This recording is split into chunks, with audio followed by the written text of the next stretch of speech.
I knew something was wrong the moment she smiled at me. That smile, it wasn't warm or motherly or even polite.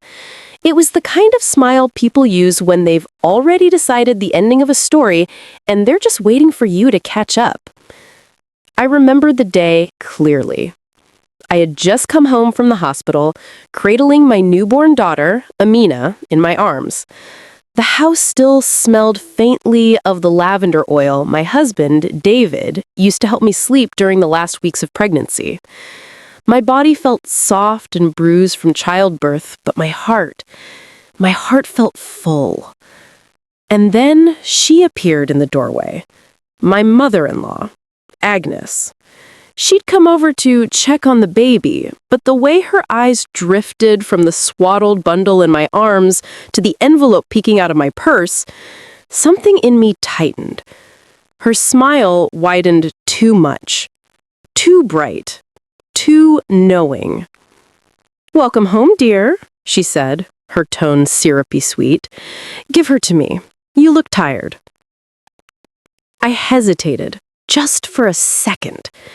That hesitation would replay in my mind months later when everything fell apart. Maybe if I had paid attention to the way her fingers twitched when she held my daughter. Maybe if I'd followed my instincts. Maybe. But I handed Amina over because that's what we do in families. We trust, even when we shouldn't.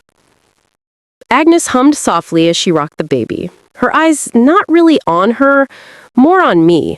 Her gaze kept drifting back to that envelope, the legal one, the one my late father had left me before he passed. I hadn't even opened it yet. David had insisted we wait until after the birth. He said, "Let's not stress you." He rubbed my swollen feet while I lay in bed. "It's just paperwork," he promised. And I trusted him too.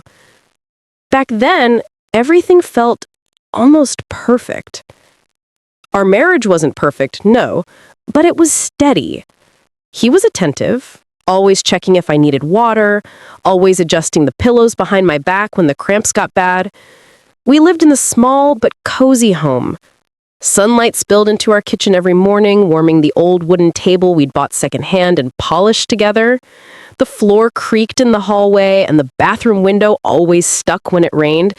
But it was ours. It felt safe. And then there was the land. The ancestral land my father left me. A small piece of property just outside our hometown. Not much to brag about, but it held so much history. My grandparents were buried there. My father always told me that when I was ready, I could build something on it. A small home, a garden, maybe even a rental property for income. "It's your future," he'd say. "Your security. Don't ever let anyone take that from you." Those words would haunt me later. But in the early days of motherhood, nothing felt threatening. My days were quiet, soft even. I would wake at dawn to Amina's tiny whimpers, her fists curling around my finger as she nursed. I'd sit near the window, feeling the breeze brush past the curtains, and think to myself, this is the happiest I've ever been. David would come in wearing his slightly wrinkled scrubs, smelling faintly of antiseptic from the clinic. He'd kiss my forehead and whisper, "Thank you for giving me my girl." He was proud. He was tender. He was more present than he'd ever been.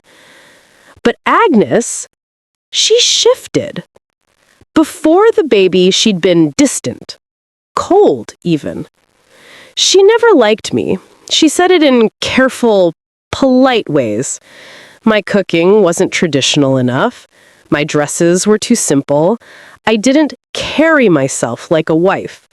I never fought her. I always tried to maintain peace. I smiled, nodded, ignored the sting in her words. But after the baby, she became overly attentive, almost possessive. She visited more often than she ever had. She cleaned things that weren't dirty, rearranged the baby's closet without asking, hovered behind me during feedings as if she were inspecting my technique. And that envelope, my father's envelope, always caught her eye. One afternoon, about 2 months after the birth, I found her in our bedroom, my bedroom, the envelope in her hand. I should have been firmer. I should have demanded to know why she was touching my things, but I had Amina in one arm and postpartum hormones tearing me apart. My voice came out shaky. "Agnes, why are you going through our drawers?"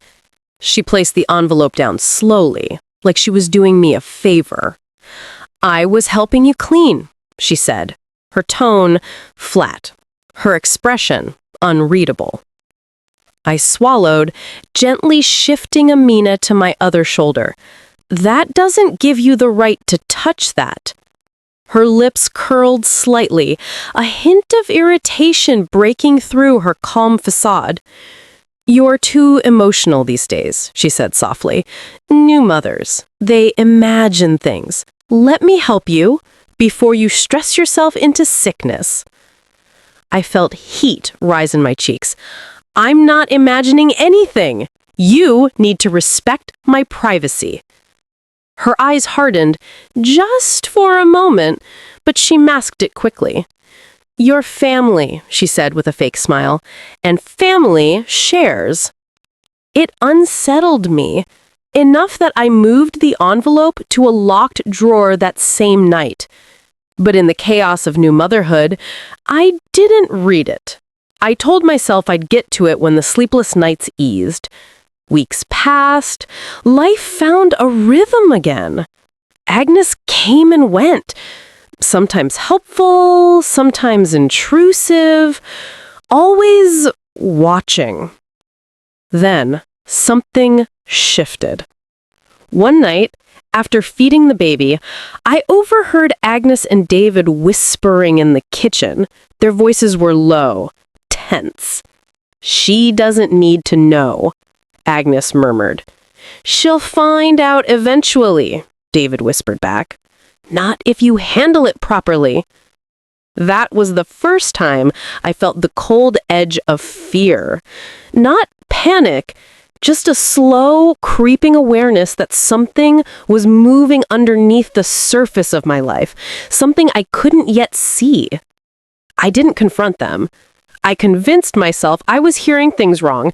I convinced myself that new motherhood was making me paranoid. And for a while, I believed that, until the day I finally opened the drawer to take out my father's envelope.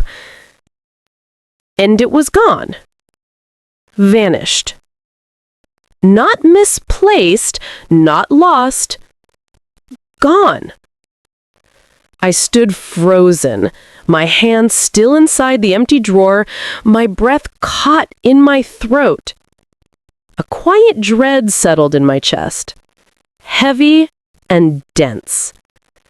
And in that moment, I remembered her smile the day I came home from the hospital. That smile didn't look so mysterious anymore. It looked like a warning. The drawer was empty. I remember staring at it for a long moment, the way your eyes linger on a wound before the pain fully reaches your brain. My heartbeat thudded in my ears. Slow, deliberate, almost too calm. It was as if my body was trying to protect me from the truth that was pushing its way into my mind. I closed the drawer and opened it again. Still empty. I checked the baby's closet, my nightstand, the dresser, even the laundry basket. I knew it was pointless, but when panic begins to take root, your hands move before your mind catches up. "David," I called out, trying to keep my voice steady. "Did you move something from our drawer?" He walked in slowly, wiping his hands on a kitchen towel. His brows were drawn together, like he was preparing for a conversation he didn't want to have.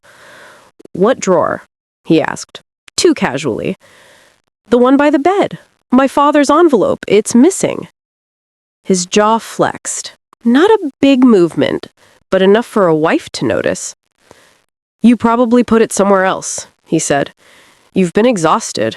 You're always half asleep when you sort things." I felt a dull heat rising in my chest. "David, I didn't misplace it. It was there 2 weeks ago." He shrugged and turned toward the hallway. "Then it'll turn up. Let's not stress about it." And just like that, he walked away. But his dismissiveness wasn't what unsettled me. It was the tension in his shoulders when he turned, the stiffness, the avoidance. I'd seen that look before. Years ago, when we were dating, he'd accidentally crashed his friend's motorcycle and tried to hide it from me. He gave me the same stiff, too calm look when I asked if he'd done something wrong. That same look lived on his face now. I wanted to ask again, but the baby began crying. And motherhood teaches you something quickly. Not everything gets to be a crisis at once. So I let it go. Outwardly. But inside, something had shifted. A small knot tightened in my stomach and didn't loosen. Little things begin to break. In the days that followed, everything felt slightly off-center, like the house had tilted a few degrees and no one else noticed. Agnes started visiting more frequently. Too frequently. She'd drop off soup, but linger for hours. She'd say she came to see the baby, but her eyes always roamed the house, scanning surfaces, peeking into rooms. Once I came out of the shower and found her standing in the hallway, holding one of my blouses. "Oh," she said with a smile, "I was just helping you sort laundry." But the laundry basket was downstairs. Another time, I caught her looking through the papers on our dining table. She didn't even look guilty. She just smiled and said, "I'm organizing for you." I told David. He rubbed his temples and sighed. "Mom means well. You're too sensitive these days." That sentence sat in my chest like a stone. Sensitive, emotional, imagining things. Why is it that the moment a woman gives birth, the world treats her grief or suspicion like a hallucination? But I let it slide, for a time, because I didn't have proof. Only feelings, whispers, and the cold space where my father's envelope used to be. The first real clue. It was a quiet Tuesday afternoon when the second clue surfaced, one I couldn't reason away. I had just put Amina down for a nap and stepped outside to bring in a delivery package. When I reached the gate, 2 men were standing there, one holding a clipboard, the other holding a folded blueprint. "Afternoon, ma'am," one said. "We're looking for Mrs. Adeyemi." "That's me," I replied, shifting the baby monitor in my hand. "Oh," he said, flipping through the papers. "We're here to confirm details about the sale, the land at Ogun Road." My heartbeat froze mid-step. "Sale?" I repeated. "What sale?" Both men looked confused. "The land," the man with the blueprint said, slowly. "Plot 17C. We were told it was sold 2 months ago." I felt the world tilt under my feet. "That land is mine," I whispered. "It wasn't sold." The man exchanged a glance, one of those silent exchanges that say, "We don't want trouble." "We're just here for confirmation," the first man said. "We were told the seller's daughter-in-law lived here." My stomach dropped. "Daughter-in-law!" A cold, sharp clarity washed through me. Agnes. Her sudden interest in me. Her hovering. Her whispering with David. Her smile. I clenched the gate so tightly my knuckles cracked. "Who signed the papers?" I asked. "One moment," he said, checking the clipboard. "A Mrs. Agnes Adeyemi." I closed my eyes. "And the buyer?" He flipped another page. "A company. Adeyemi Holdings." My breath caught. "David's family." her family. They hadn't just sold my land, they'd sold it to themselves, and they thought I would never find out. The lie begins. I thanked the men, even though my voice shook. I walked back into the house slowly, every step feeling heavier than the last. Agnes was in the kitchen, stirring a pot of stew like she lived there. She turned around and smiled that same strange smile, the one she gave me when I first came home from the hospital. "You look pale," she said gently. "Did you overexert yourself?" I didn't speak. I just stared at her. Her smile faltered for the first time. "Where is my father's envelope?" I asked quietly. She blinked. Once. Twice. "What envelope?" she said, eyes wide with fabricated innocence. "You know exactly which envelope." She turned back to the pot and lowered the heat. "You really shouldn't accuse people without proof. It makes you look crazy," I cut in. Her lips twitched. "Emotional," she corrected. I stepped closer. "I know you took it." She turned, her eyes cold now, stripped of every layer of sweetness. "You should focus on your baby, not on things you can't handle." And just like that, she walked past me, brushing my shoulder, leaving the faint smell of rosemary and victory behind her. That was the moment I knew. She wasn't afraid. She didn't care if I suspected anything. She believed I couldn't prove it. She believed I was powerless. But she was wrong. And the first crack in her confidence appeared the next morning when she knocked on my door with a trembling voice. Because by then, the consequences had already begun. The knock on my door came before sunrise. 3 short taps, then a pause, then 2 more. Not the knock of someone confident, the knock of someone afraid. I put the kettle down and opened the door slowly. Agnes stood there in the dim hallway light, her wrapper barely tied, her hair pushed back like she'd run her hands through it repeatedly. She looked smaller and older and shaken. "Good morning," I said evenly. She swallowed hard, her throat bobbing like a child caught in a lie. "Can we talk?" she whispered. I leaned on the doorframe. "About what?" She hesitated, her fingers twisted in the fabric of her wrapper as if she needed something to hold on to. "Those men from yesterday, the surveyors, they told me they came to see you." Ah, so that's what this was about. She knew, I knew, and now she needed to know how much. I let the silence stretch just long enough for her to squirm. "Yes," I said. "We spoke." She blinked rapidly. "And what did they say?" "That depends." I stepped back and motioned for her to come in. "Do you want the truth, Agnes, or the version you can sleep with?" Her lips trembled. She walked inside slowly, like someone entering a courtroom. She perched on the edge of the sofa, spine rigid, hands clenched between her knees. I stayed standing. "They said," I continued, "that my land was sold to a Deami Holdings, signed by you." Her breath hitched. It's not what you think," she stammered. "It's exactly what I think," I replied. "You stole from me, from your son, from your granddaughter." "No," she snapped, too quickly, too loudly. "I was trying to protect you."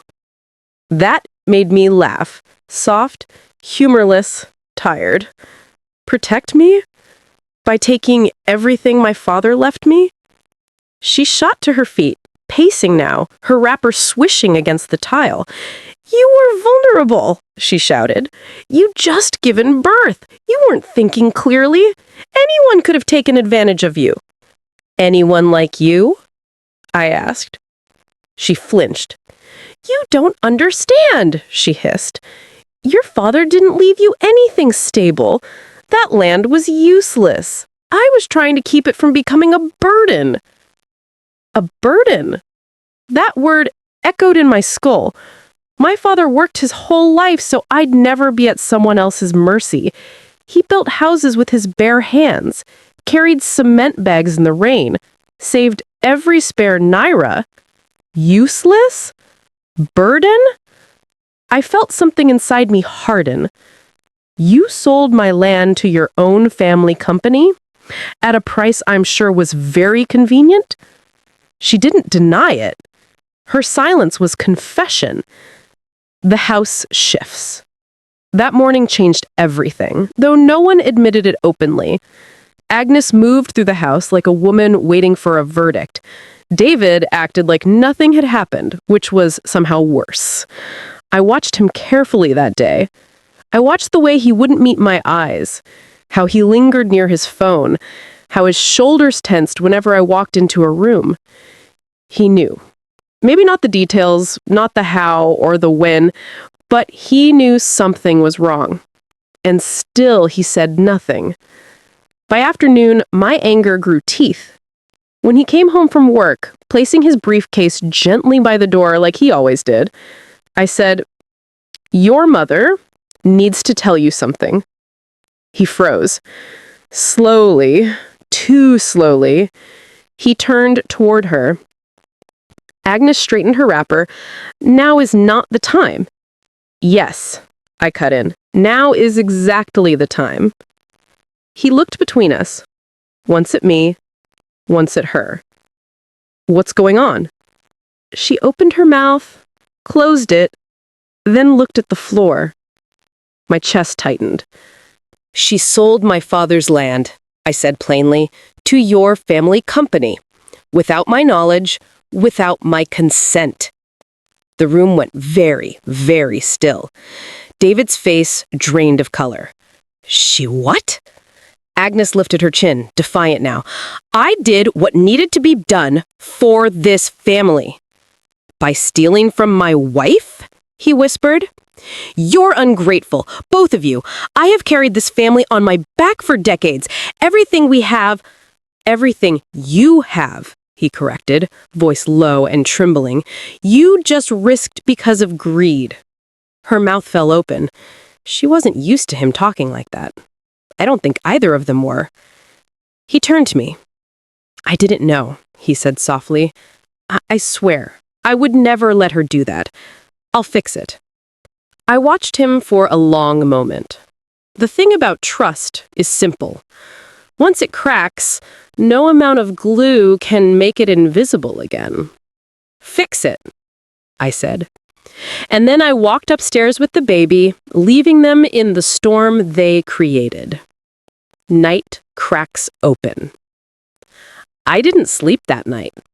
At 2 a.m., the baby stirred, and as I fed her by the faint glow of the night lamp, I heard voices downstairs, muffled, heated, desperate.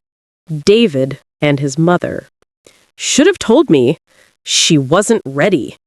"You used my name." "Fraud, Mama. This is fraud."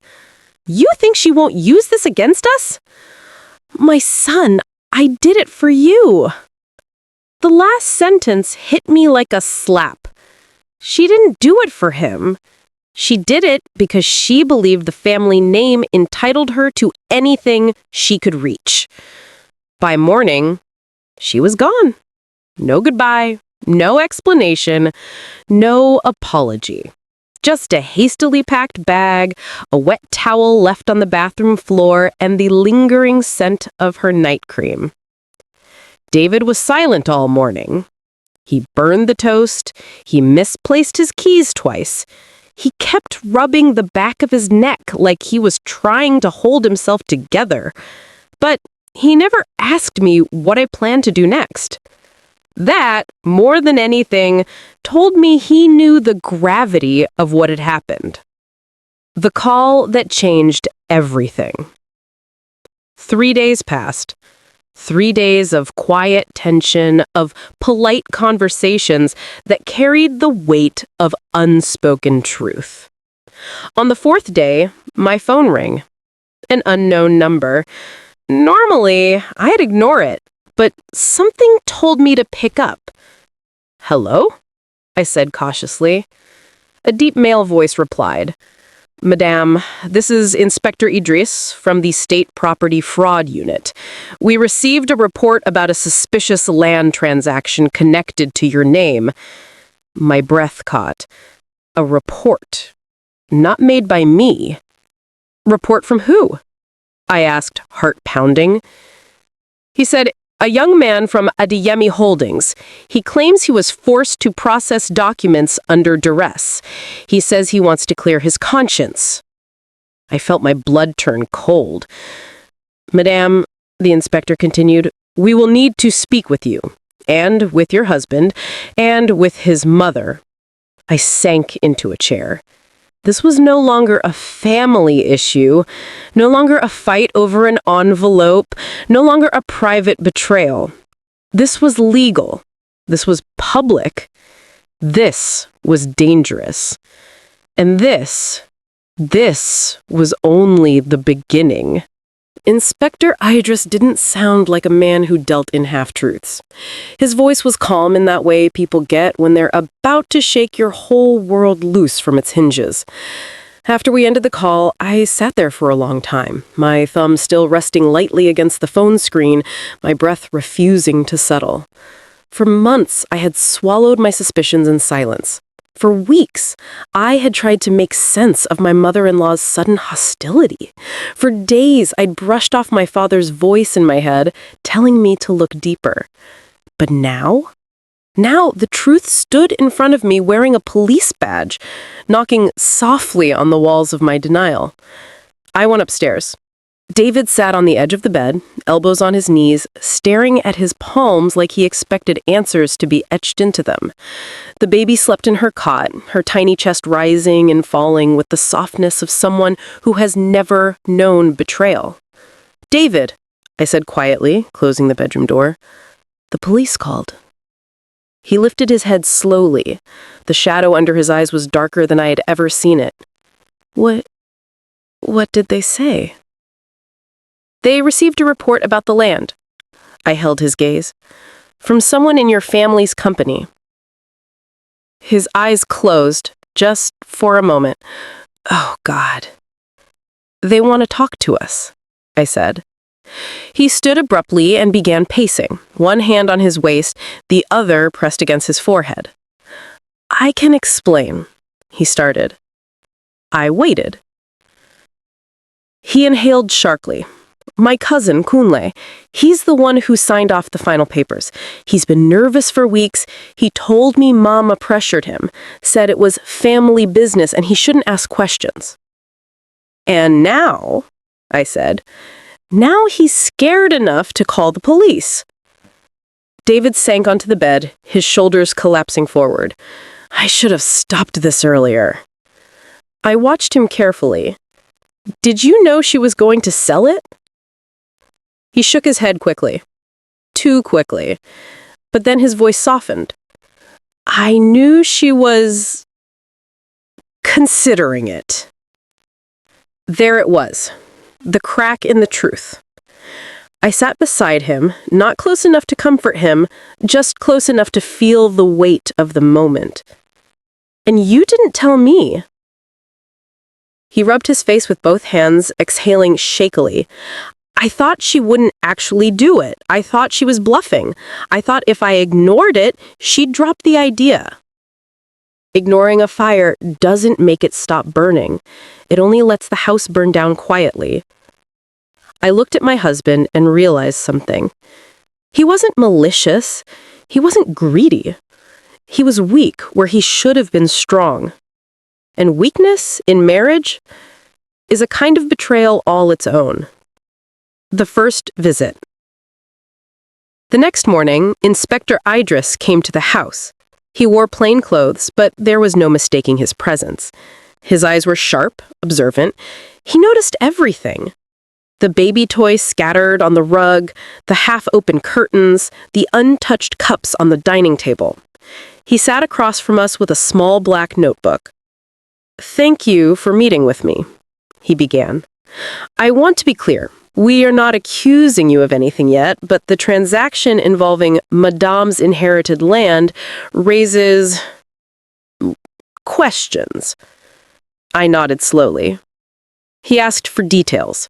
Dates, names, phone numbers, conversations I had tried to forget.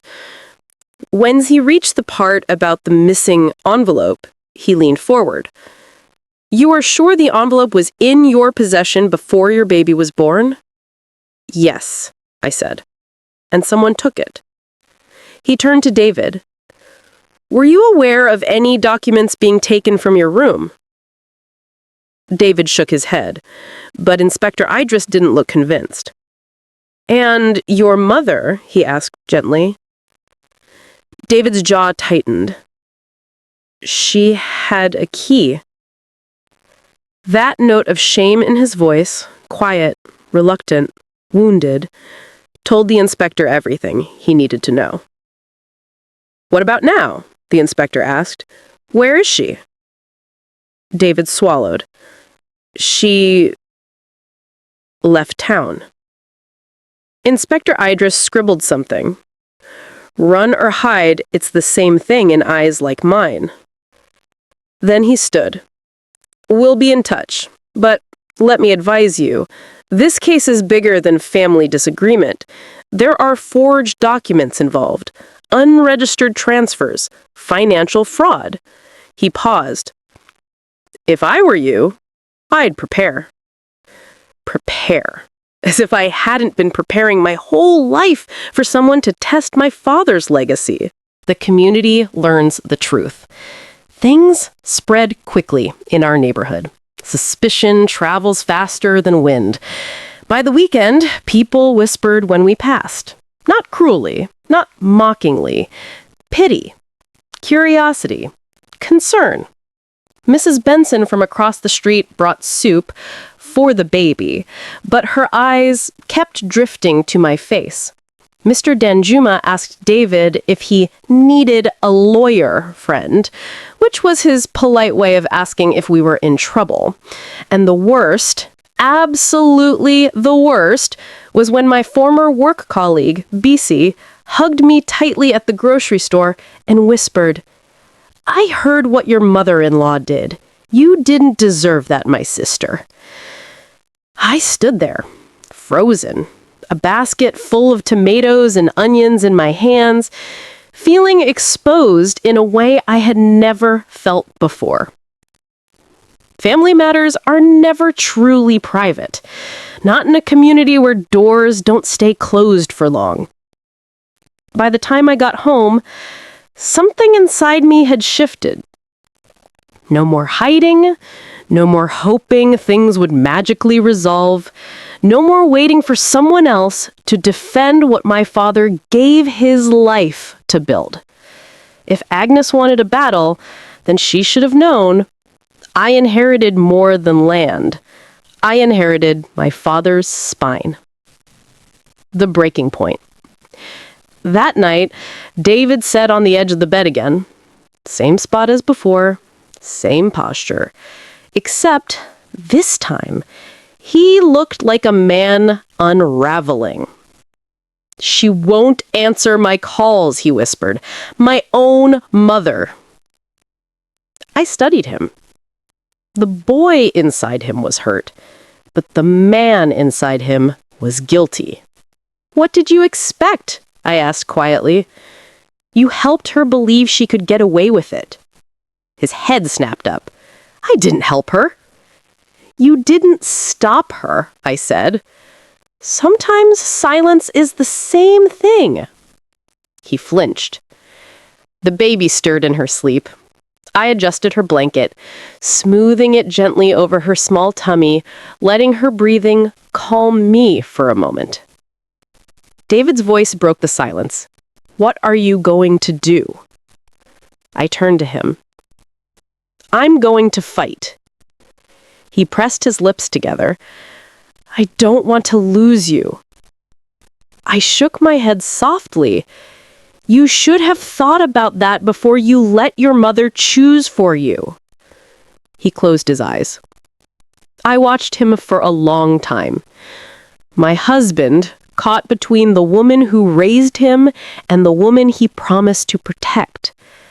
And then, in a voice quieter than a whisper, he said, "If this goes public, my family will never recover." I stepped closer. "David," I said gently, "my family already suffered. My father's name was already dragged.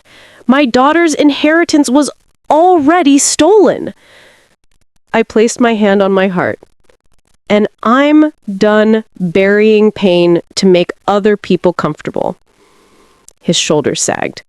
He knew. He understood. This wasn't a threat. This was a promise. The next morning, I walked into the kitchen, made myself a cup of tea, and stood by the window as the kettle clicked off. The sky was gray. The house was quiet. But inside me, the storm had finally passed. Not because things were resolved, but because I was no longer afraid. This story wasn't ending here. It was just beginning. I didn't expect the courthouse corridors to feel so cold. Maybe it was the air conditioning. Maybe it was nerves. Or maybe it was the weight of all the lies finally gathered in one place, waiting to be sorted and judged. But as I sat there, hands folded over my purse, I felt a strange kind of stillness inside me, like the first calm after months of storm. Marcus sat beside me, too quiet for his own good. He wasn't touching his phone for once.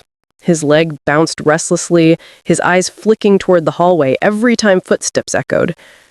"She's late," he murmured. "She'll come," I said. "People like her don't miss a chance to play the victim." And right on cue, she arrived. Margaret swept into the hallway like she owned it, hair perfectly curled, a silk scarf draped over her shoulders, lips pursed in that familiar expression of put upon dignity.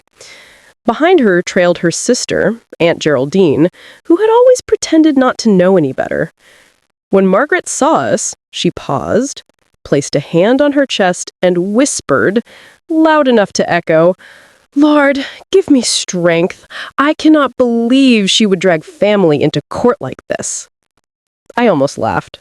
Almost. But instead, I sat still, my hands calm in my lap. Let the walls hear her. Let the passers-by stare. Truth had a way of shining through the fog. When our names were called, we filed into the small courtroom. Not many people were there. A few clerks, a bailiff, a tired-looking judge who probably had seen every flavor of family mess.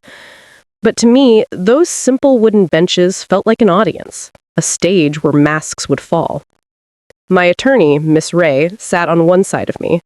Margaret's attorney, a man who looked like he'd rather be anywhere else, sat on the other. The judge began with the formalities. Documents exchanged hands. I heard words like title transfer, power of attorney, fraud, unauthorized sale, and each one felt like a vindication. But then Margaret stood to speak. And, Lord, she put on a show. "Your Honor," she began, wringing her hands dramatically, "I only ever tried to help my son and his wife. I loved her like my own, and when she misplaced the land papers I entrusted her with, I never misplaced anything," I said sharply before I could stop myself. The judge raised a hand for silence, and I forced myself to lean back, breathe, and let Miss Ray handle it. "Mrs. Turner, are you claiming my client lost the documents?" Miss Ray said, calmly. "I am," Margaret replied, nodding vigorously. "And I had to act quickly. I was afraid she'd ruin the land's value by..." "By what?" Miss Ray asked, sliding a packet of papers across the table. "By owning what legally belonged to her." Margaret blinked rapidly. It was family land. I didn't want it wasted. And yet, Miss Ray continued, you sold it to a private development company for significantly above its assessed value and kept the profits. Murmurs rippled through the courtroom, even though there were only a handful of people present. Then came the moment that cracked everything open. My lawyer called Marcus to the stand. He hesitated, only for a moment, then walked up, placed his hand on the Bible, and swore in. I watched him, wondering which version of himself would show up, the obedient son or the man who stood in our kitchen asking me who I was. But he surprised me. He told the truth. Slowly, haltingly, but truthfully. He told the judge how he'd found the emails, how his mother had told him she took care of it, how she'd warned him not to tell me because I was emotional from the pregnancy, how she had called it a simple family matter. Margaret's face turned a shade of shock I'd never seen. Her own son, peeling back her lies one thread at a time. At one point, she stood up in protest. Marcus, how could you? After everything I've done for you, I kept you fed, clothed. The judge silenced her again, and as Marcus stepped down from the stand, he paused, just briefly, to meet my eyes. Something passed between us. Something fragile, something uncertain, but something real. The hearing continued for another hour. More documents presented, more questions, more unraveling of Margaret's carefully knitted story. By the time we exited the courtroom, she was no longer sweeping around with her chin high. Her scarf was tied askew, and her lipstick had faded where she'd bitten her lip.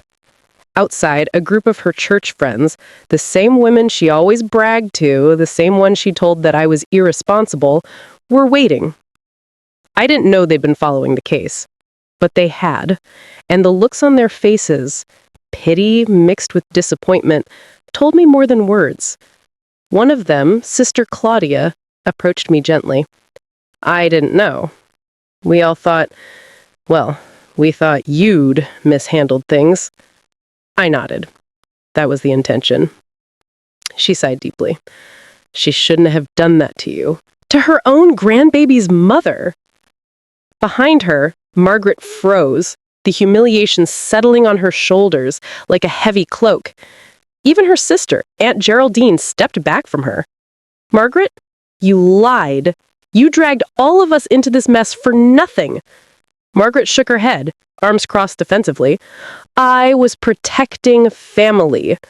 No, I said quietly. You were protecting money. For the first time ever, she had no comeback. No clever retort. No pointed finger. Just silence. A silence so deep, it seemed to echo. I didn't win everything. The developers had already started building on the land. The court confirmed the sale was technically illegal, but the way she'd obtained the documents was not. I was awarded a portion of the proceeds. Not the land, not the full value, but enough to acknowledge the wrong. But that wasn't the real victory. The truth being public, that was the victory. No more whispering, no more lies, no more weight on my chest every time someone mentioned her name. As we walked to the car, Marcus slowed beside me. I'm sorry, he said quietly. I should have believed you. I didn't answer at first. We weren't healed yet, not fully. But the truth was a starting point. So I simply said, thank you for telling the truth today. He nodded. And for the first time in a long while, I felt a small gap between us begin to close. Not healed, but no longer tearing apart. But as we drove home, baby Luna sleeping in her car seat, I felt something else settle inside me. Not triumph, not gloating, just release. a soft, steady exhale that felt like the first breath of freedom after months of suffocation.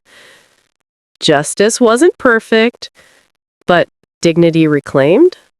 That was priceless. I thought the worst moment had already passed. The moment I saw my own name forged in shaky loops on a contract that stripped me of everything my grandfather intended me to have. But I was wrong.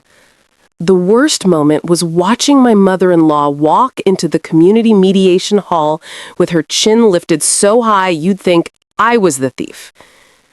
It began when the lawyer told us the dispute had to be filed publicly, since the land was part of a known ancestral registry. That meant anyone with access to the records would see the case. Neighbors, relatives, church folks, everyone. I dreaded it. Not because I feared being judged, but because I feared her performance. And she didn't disappoint. When she arrived, wearing her stiff navy church dress and pearls that sat too tight around her neck, she hugged two older women standing outside. Loudly, dramatically. "Oh, pray for me," she said, theatrically pressing a tissue to her eye. "My daughter-in-law, she's accusing me of such terrible things, and after everything I've done for her." I stopped walking for a moment. My heart hammered against my ribs. She wanted sympathy. She wanted pity. She wanted the narrative before I could open my mouth. Marcus heard her too. He slowed, looked at me, then sighed. "I'll handle this," he whispered. He walked toward his mother with a calmness I didn't recognize. "Mom," he said gently, "we need to go inside." She turned, her expression flicking from saintly sorrow to cold irritation. "Marcus, I just can't believe she's dragging us into this mess." "She didn't do anything," he replied. "You know that. Let's not embarrass ourselves further." Her jaw twitched. A tiny tick, but I saw it. The first crack in a mask she'd worn for decades. Inside, the room buzzed with quiet whispers. A few familiar faces from the neighborhood looked between us, curious but polite. I tried to keep my eyes low, but I felt the heat of their attention. I felt exposed, like all my private suffering was now public property. Our lawyer sat with us while the mediator, an older man with silver hair, opened the session. "We are here to clarify ownership and the transfer of the Watterson family land," he said. "Mrs. Thompson," he nodded at my mother-in-law, "you claimed the land was gifted to you, yet records show it was willed to your daughter-in-law." She cleared her throat loudly. "It's a misunderstanding.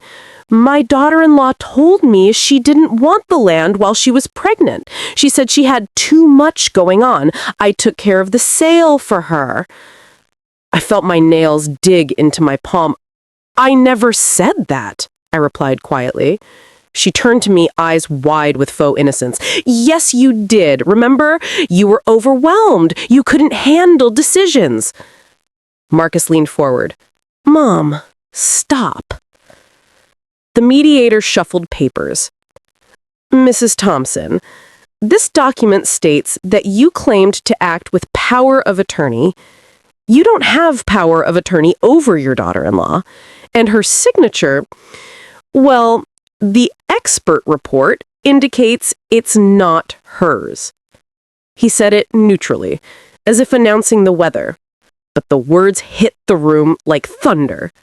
There was a collective shift, bodies stiffening, eyes widening, a rustle of uncomfortable murmurs. My mother-in-law blurted out, "Experts are wrong. People forge names all the time. Maybe she forged it herself." Gasps. Actual gasps. Even she seemed startled by her own words. They came out wild, desperate, like a woman cornered by her own lies. The mediator raised a brow. "Are you suggesting your daughter-in-law committed fraud against herself?" I I'm saying her words tangled, unraveled. For the first time, the room saw what I had seen for years. Her manipulations weren't clever, they were just loud. And I had finally stopped absorbing the damage. Marcus put his hand on mine.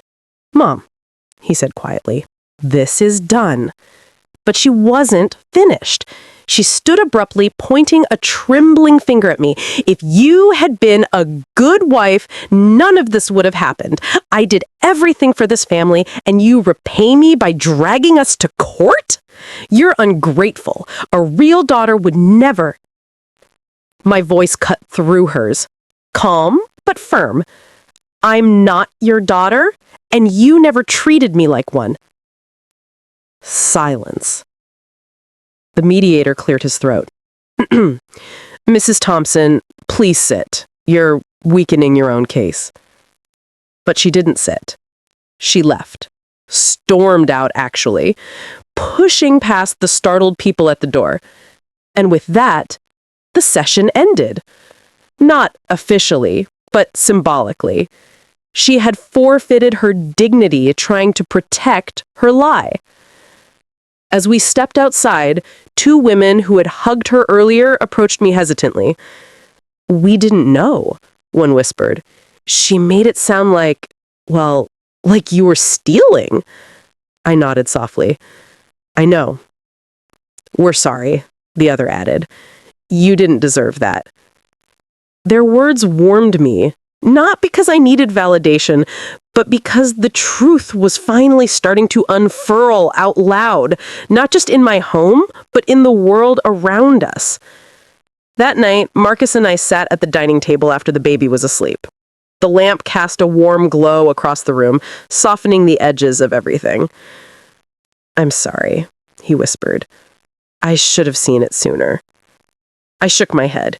We can't change what we didn't know, but we can change what happens next. And for the first time in months, maybe years, I believed him. Because the shame she tried to bury me under was now hers to carry. The public consequence had begun, and there was no turning back. I had pictured the courtroom dozens of times in my mind, but standing there that morning, I realized no amount of imagination could have prepared me for how small and exposed I felt. My palms were damp, my breath too quick. The air conditioning hummed loudly above us, yet the room felt warm, maybe because every pair of eyes seemed to be studying us. Marcus squeezed my hand once and whispered, "You're not alone. She did this, not you." I nodded, though part of me still wondered how we had gotten here, to a place where a mother and son faced each other from opposite sides of a courtroom, a place where a grandmother would rather lie than admit she'd taken advantage of her pregnant daughter-in-law. When the judge entered, everyone rose. And when he sat, the weight of this moment settled fully on my shoulders. Our lawyer began with documents, the notarized papers Marcus's father had signed years ago, leaving the land to me upon his passing. On the screen beside the judge, the signature was enlarged, steady and unmistakable. Then came screenshots of the bank transfer from Mrs. Lawson's account to the buyer, a cousin-in-law she had always claimed she barely knew. And then the text message she had sent Marcus the week I went into labor. "Don't worry about that land. I'll handle things while she's out of it." The judge tilted his head at that one. But when it was her turn to speak, she stood as though she'd been wrongly accused of murder itself. Her voice trembled, not with guilt, but with insult. "Your Honor, I swear, I only sold the land because I believed it was the best thing for the family. The property was falling apart. It hadn't been maintained. I thought—" She placed a hand dramatically over her chest. "I thought I was protecting them." Our lawyer didn't flinch. "So you sold it without their knowledge or consent?" She didn't answer. Not yes, not no. She simply blinked rapidly as if the question might dissolve. And then, our lawyer continued, you accused your daughter-in-law of stealing her own inheritance? She bristled. I never said that. Marcus's jaw tightened. Mom, you told the whole family she pocketed money that wasn't hers. You said she forged Dad's documents. There was a murmur behind us. Cousins, aunts, neighbors who'd come to support her, but now exchanged confused glances. Her mouth pressed into a thin, angry line. Well, I said what I felt at the time. And what you felt was more important than the truth? She opened her mouth, then closed it. For a moment, she looked older than I had ever seen her. Not the sharp, commanding woman who'd once orchestrated every holiday gathering, but someone trying desperately to hold together a story that kept slipping through her fingers. Then came the moment that broke whatever remaining defenses she had. The buyer, the cousin-in-law, took the stand. A lanky man with nervous hands, he admitted openly, she told me the land was hers to sell. She said she wanted it gone fast.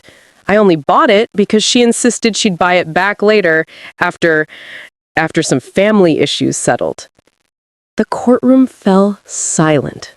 You could hear the soft whirring of the ceiling fan, the shuffle of someone's cough drop wrapper in the back row, the faint clicking of the judge's pen. Marcus exhaled, long and shaky. And I felt something lift off me. Not joy, not vindication, something quieter, the release of a weight I had been holding for far too long. When the judge finally handed down his decision, transferring legal ownership back to me and ordering Mrs. Lawson to return every cent she had taken, she gasped. Not cried, not apologized, just gasped, as though shocked that consequences applied to her too. When court adjourned, people filed out quietly. I saw cousins who had earlier glared at me now turn avoidantly away, embarrassed by how confidently they had taken her side. One approached hesitantly, Marcus's Aunt Delia. Baby, I didn't know. We only heard her version. I'm sorry. Her apology wasn't enough to erase weeks of whispers and doubt, but I accepted it with a nod. I didn't have the energy for anger anymore. Marcus, meanwhile, confronted his mother in the hallway. Mom, I've protected you my whole life, but what you did to her, to us, that wasn't protection. That was cruelty. Mrs. Lawson's eyes filled with tears, but her expression wasn't remorseful. It was stubborn. Wounded pride. I did what I thought was right. No, you did what made you feel powerful. She flinched, the truth hitting her exactly where it hurt. For a moment, I thought she might apologize. Her chin wobbled, her lips parted, but instead she shook her head sharply and walked away, her heels clicking down the long marble hallway until the sound faded. I watched her go with an ache in my chest. Not triumph, not hatred, just sorrow. The kind that comes from realizing some relationships cannot be repaired no matter how much history binds them. Outside, sunlight warmed my shoulders, and for the first time in months, I felt the air fill my lungs all the way. Marcus wrapped an arm around me while our daughter slept in her carrier, her tiny breaths reminding me that life could still feel soft and hopeful. We'd won, but the victory felt bittersweet, necessary, painful, and heavy. Still, it was the beginning of something new, and it was the first step back towards dignity. Mine. I didn't realize how much tension I'd been carrying in my body until the day the judgment finally came down. It was a bright morning, too bright almost, and I remember sitting in the courtroom with my hands folded over my belly, even though my daughter was long born, even though the bruises of those months were on my heart now, not my body. Marcus sat next to me, his hand warm over mine. We were quiet. We'd learned silence the hard way over the past year. The kind of silence that wasn't empty, but steady, like a promise. My mother-in-law wasn't there. She had skipped the last 3 hearings, citing poor health, though she had been seen walking through the church bazaar just 2 days earlier, a handbag full of trinkets she claimed were antiques. Her absence didn't surprise me anymore. She only showed up to the things she could control. The judge read the ruling with a dry, matter-of-fact voice. Words like breach of trust, fraud, invalid transfer, and compensatory damages drifted through the courtroom air, hanging there like dust in sunlight. My breath caught only once when he said the land, though gone, had been valued, and that I was legally entitled to restitution from the proceeds of her sale. No, I didn't get the land back. Nothing could undo the papers she signed or the buyer's eventual resale. But it wasn't about the land anymore. Not really. For months, the land had been the symbol of what she took from me. Now the ruling was the symbol of what I took back. My dignity, my truth, my voice. When we stepped out of the courthouse, I sat on the stone steps and let out a long, shaky breath. My chest felt lighter. Not happy, not yet, but looser, as if someone gently unfastened a tight belt I'd been forced to wear for years. Marcus sat beside me, bumping his shoulder against mine. "You did good. You held your own," he murmured. I shook my head. "We did this together." "No," he said softly, brushing hair from my face. "You stood up when most people would have folded." I got angry and lost my footing. "You didn't." I didn't answer right away. Instead, I let the wind brush across my face. Cold, but refreshing. Healing is quiet like that. Gentle almost. Easy after months of storms. Rebuilding. The money eventually came. Slowly, in installments, squeezed from my mother-in-law's accounts and retirement funds. She fought each payment, dragging her feet, filing small objections whenever she could. The judge dismissed most of them, but still. Every delay reminded me who she was. I didn't chase forgiveness where none was offered. And I didn't force reconciliation. Some distances are holy. However, Marcus continued trying in small ways to patch what was left of their relationship. He'd drop off groceries at her doorstep. He'd fix small repairs when she claimed the house was falling apart.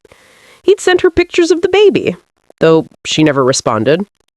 I let him. It wasn't my place to sever his ties completely. It was enough that he had stood with me when it mattered. Our home began to feel different, warmer, softer. The shadows of those months slowly faded, replaced by small rituals of peace. Morning walks with the stroller, quiet dinners we cooked together. Saturdays spent repainting the spare room bright yellow. Nights where I slept without dreaming of envelopes and lies. I started gardening again. Not on inherited land, but in a set of small terracotta pots along our balcony. Basil, rosemary, a stubborn tomato vine that refused to grow straight. It wasn't much, but it was alive, and it was mine. Sometimes healing isn't the restoration of what was lost, it's the creation of something new, the unexpected visit. It happened 6 months later. I was sitting on the floor with my daughter, watching her try to fit a square block into a round hole, when there was a knock at the door. A slow knock. Familiar. I opened it, and there she was. My mother-in-law. Smaller than I remembered.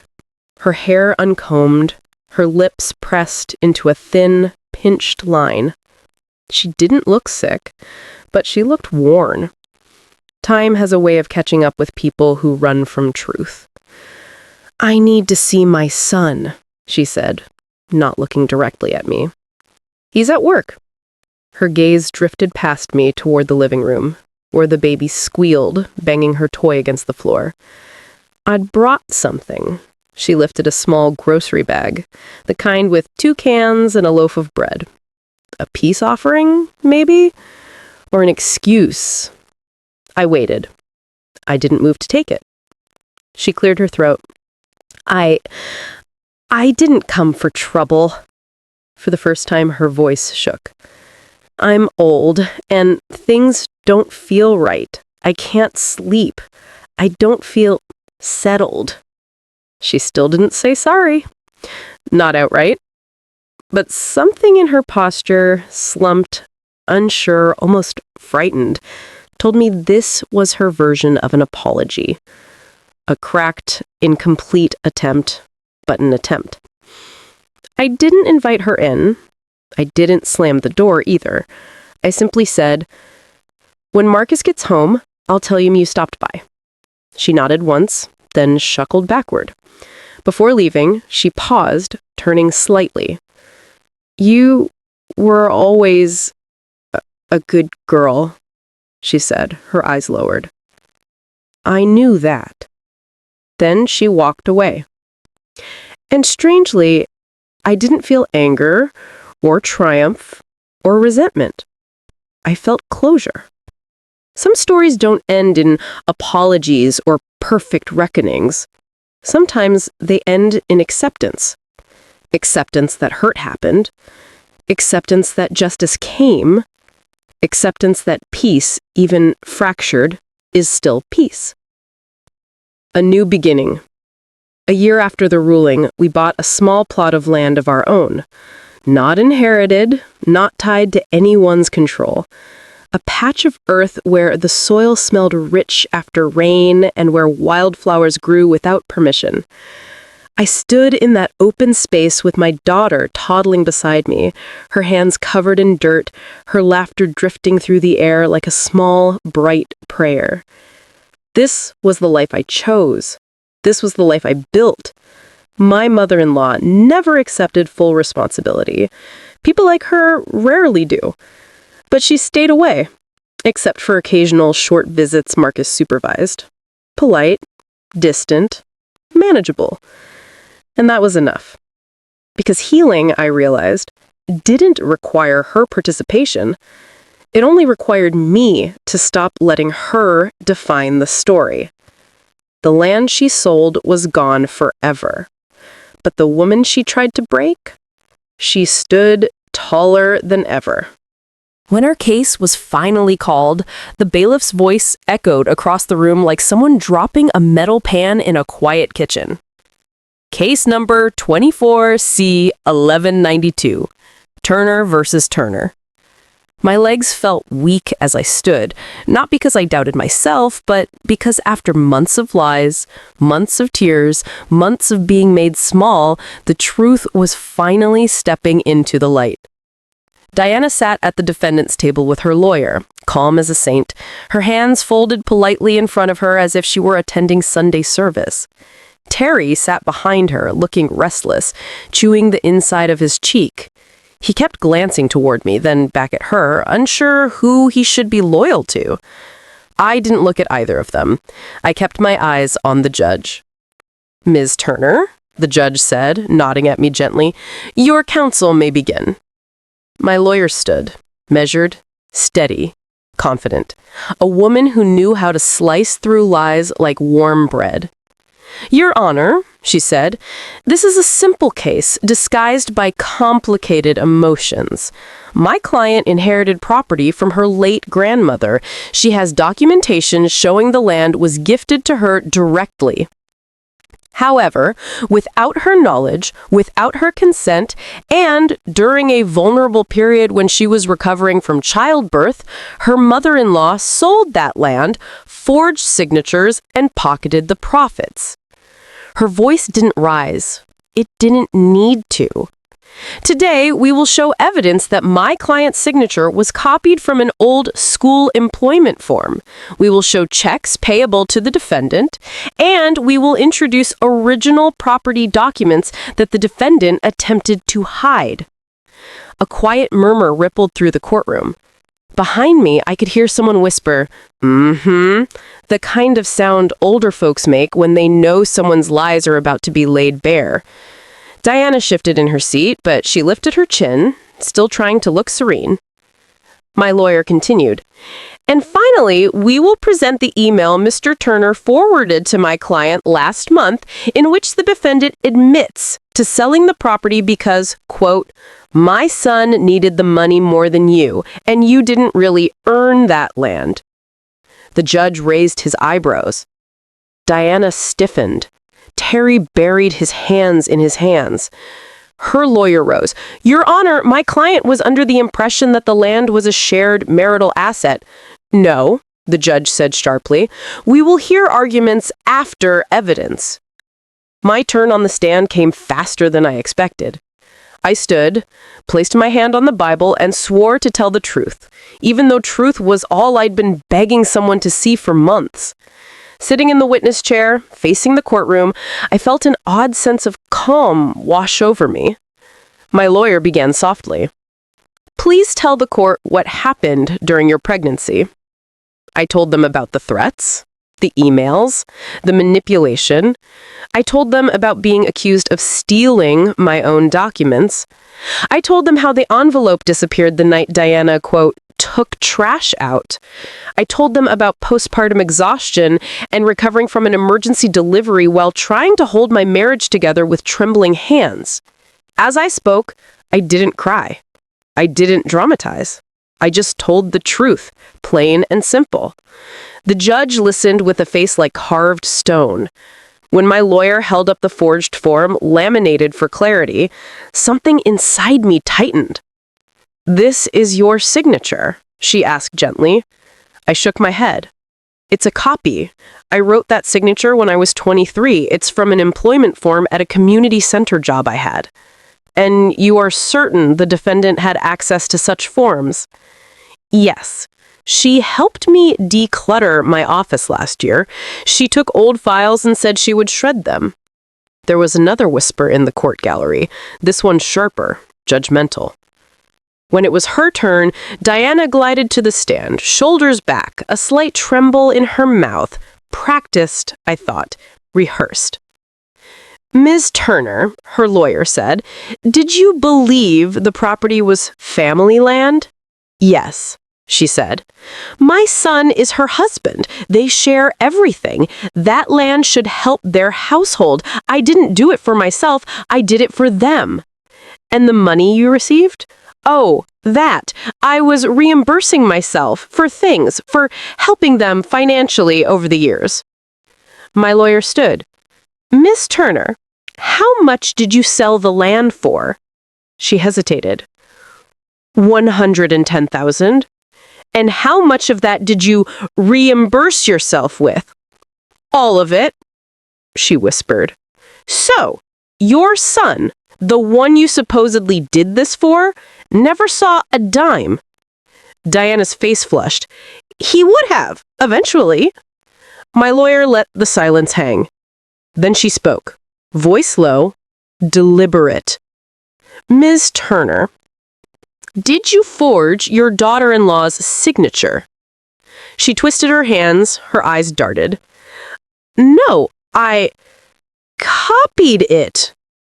My jaw dropped. Even her own lawyer swallowed hard.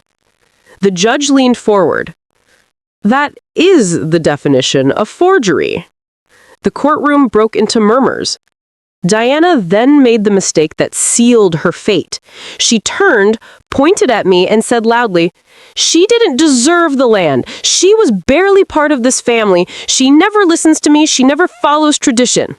The judge banged his gavel. Enough, Miss Turner. But she kept going, outburst after outburst. Years of hidden resentment spilled out like a dam breaking. I raised this family. I know what's best. That land should have gone to my son. She was ungrateful from the day she married him." Terry hung his head, ashamed. Her lawyer tried to calm her, but it was too late. The judge snapped, "Ms. Turner, you will sit down now or be held in contempt." The room fell silent. The judge's decision came after a brief recess, but to me, it felt like waiting for a verdict on the last years of my life. When he returned, he cleared his throat. "Given the overwhelming evidence, given the defendant's admission, given the proven forgery and intentional deception," Diana stopped breathing. "I hereby order the defendant to repay the full value of the sold property, plus damages for fraud, emotional distress, and punitive compensation." My breath caught. The number he gave was higher than I expected. "Furthermore," the judge continued, "the defendant is barred from handling or accessing any of the plaintiff's legal or personal documents for the next 10 years. Behind me, someone whispered, "That's justice." My lawyer squeezed my shoulder.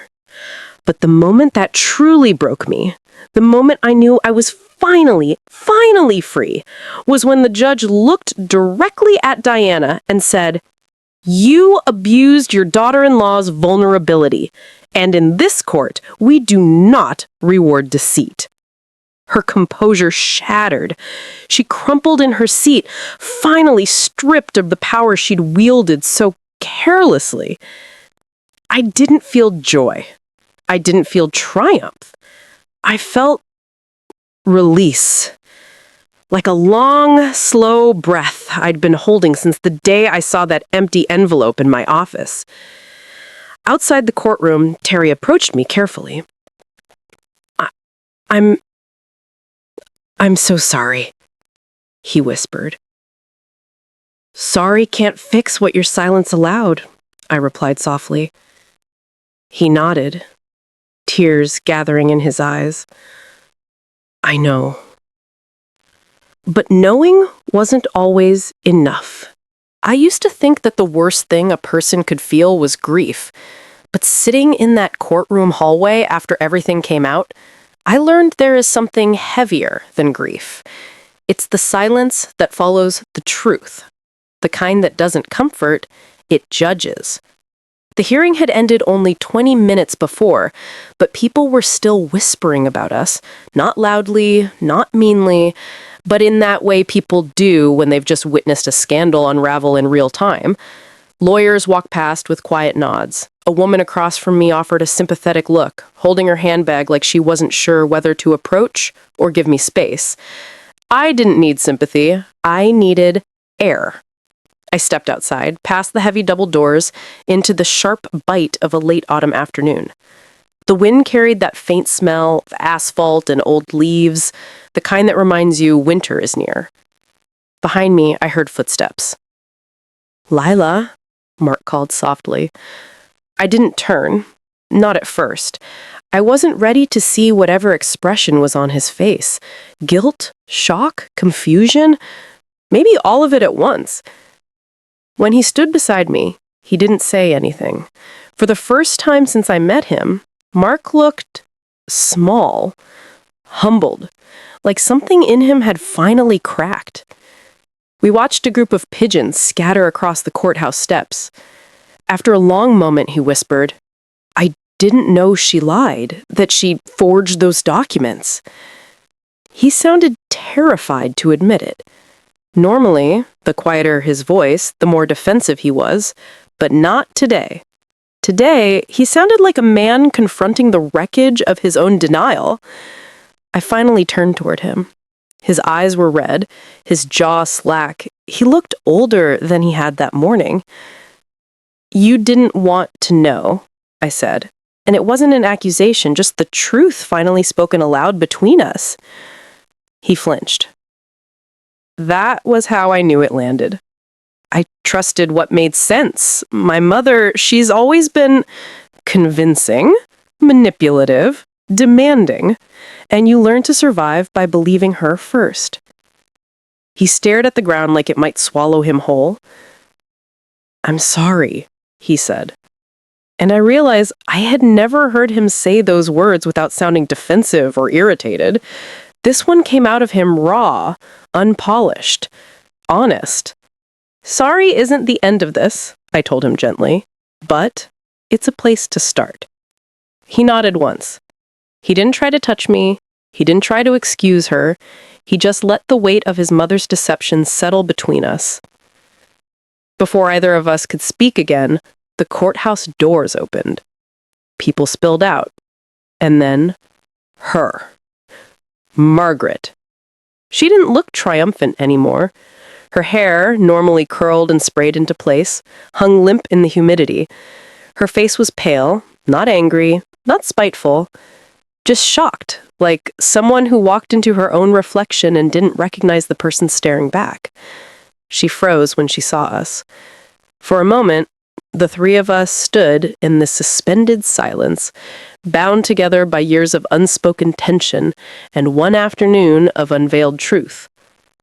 When she finally walked toward us, her heels clicked unevenly on the stone steps, a sound I'd heard 100 times, always signaling a storm. But today, it sounded like defeat. Mark stepped forward instinctively, but I touched his arm. "No," I whispered. "Let her speak first." His chest rose and fell, but he nodded. Margaret stopped just a few feet away.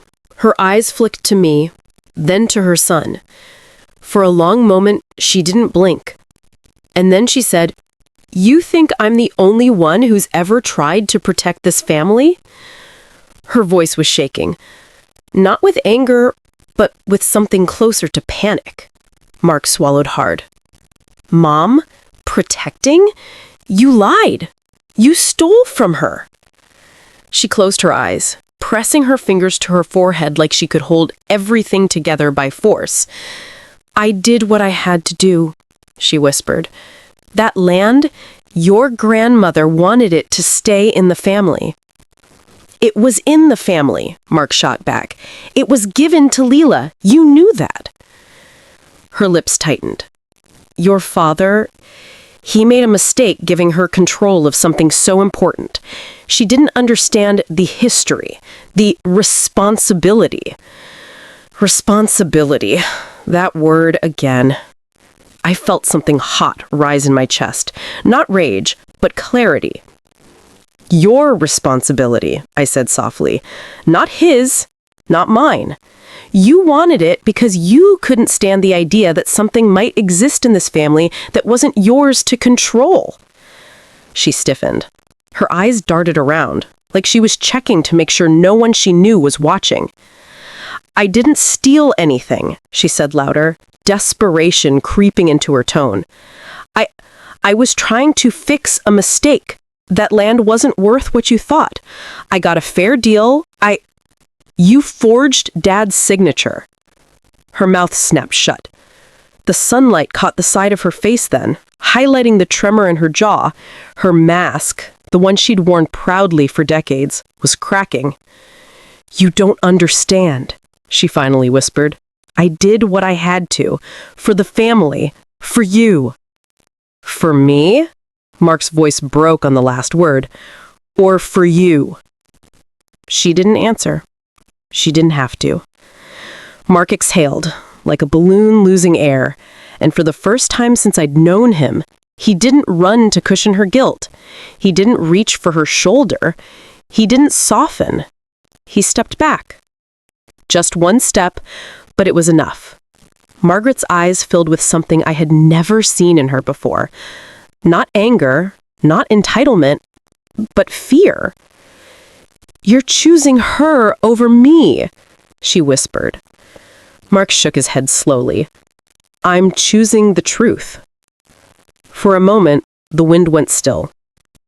Something fragile, something that had held their relationship together for years, snapped in that silence. Margaret backed away, her heels scraping against the stone. "You'll regret this! Both of you!" but her voice didn't carry the power it used to. It sounded hollow. She turned sharply and walked away, each footstep faster than the last until she disappeared around the corner. Mark watched her go, his face a mixture of grief and relief. When she was gone, he whispered, I think that was the first time I've ever told her no." I nodded. Sometimes the truth starts with one no. He closed his eyes, letting the moment sink in. I don't know what happens next, and neither did I.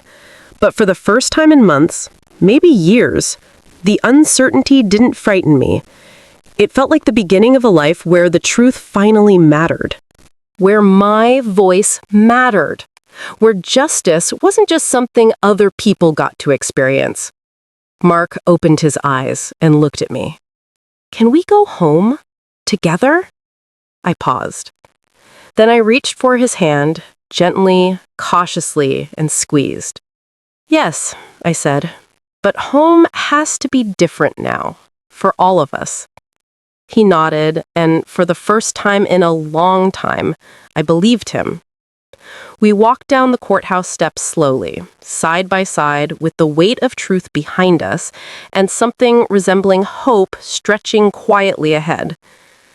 When everything finally settled, when the papers were signed and the dust of truth lay quiet over my family, I found myself sitting on the porch one evening with my daughter asleep against my shoulder.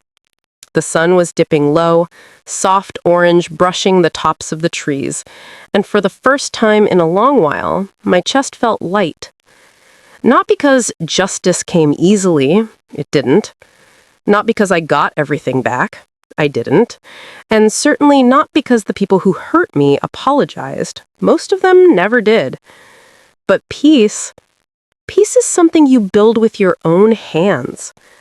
I learned that boundaries are not walls of anger, they are doors you choose who to let through.